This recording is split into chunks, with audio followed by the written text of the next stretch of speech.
So mga kachabi, masamahan niyo po ako ngayong araw na to magluto ng mahashi. Una ko na pong na-prepare dyan mga kachabi is yung sibuyas at saka kamatis. Sunod naman po natin yung mga dahon. Yan pong dahon mga kachabi is coriander leaves at saka bell leaves. Kailangan po natin medyo pino po yung pagkakahiwa natin para maganda pong tignan mamaya. Tapos yung gagawin po natin ngayong bigas mga kachabi is 3 takal at kalahati po yung gagawin natin. Medyo marami siya mga kachabi kasi kasama na rin po yan sa ating babaluting warag-anab mamaya. Pero prepare ko lang po ngayon mga kachabi para hindi po ako gahol sa oras. Ayan po mga kachabi, gisa na po natin yung ating sibuyas. Pag medyo okay na po yung ating sibuyas, ilagay na po rin natin yung ating kamatis. Ang pagluluto po ng sibuyas at saka kamatis, kailangang lutong-luto po siya mga kachabi. Para medyo lalabas po talaga yung lasa ng kamatis at saka sibuyas.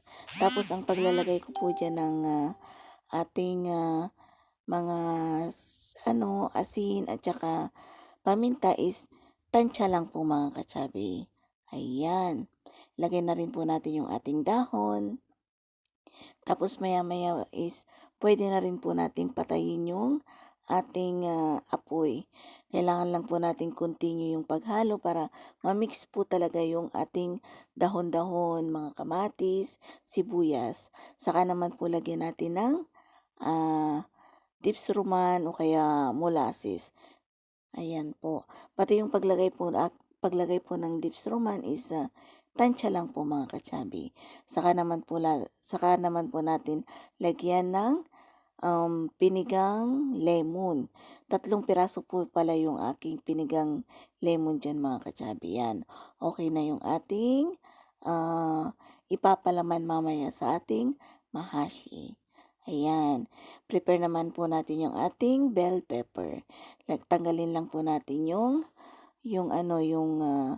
sa may pitasan po niya mga kachabi yan. Kailangan ang pagbutas po niyan mga kachabi, dapat konting pasensya at saka dahan-dahan lang kasi pag hindi natin tinahan-dahan, masasayang lang yung ating bell pepper kasi madali siyang mabiak mga kachabi. Yan, okay na po siya. Ngayon gagawa naman po tayo ng itutubig natin mamaya. Parang sauce ba? Yan, nilagyan ko po siya ng curry powder, tapos ng nor cubes, beef cubes, tapos tomato paste. Yan lang po yung ating tapos konting asin. Yan po yung ating ipapalaman ay isasabaw mamaya pagpapakuluan na natin. Yan, start na po nating ilagay yung ating kinisa kanina na bigas sa loob ng bell pepper. Yan po. Huwag lang po natin masyadong siksikin mga kachabi kasi aalsa pa yan sa loob ng bell pepper para maiwasan po yung biyak niya ng ating bell pepper. Ayan. 'Di ba? Tapos yung ating sauce ilalagay naman po natin maya-maya pag okay na yung ating na-prepare lahat. Ayan, konting tiyaga lang po yung paglalagay para hindi mabasag yung ating mga bell pepper. O, diba?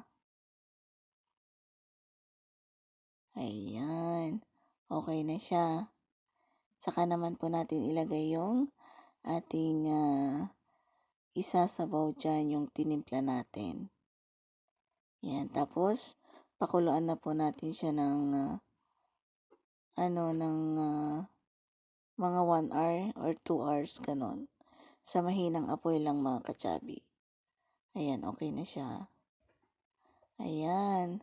O, diba? Luto na yung ating mahashi. Ayan po, luto na po siya. Salamat po.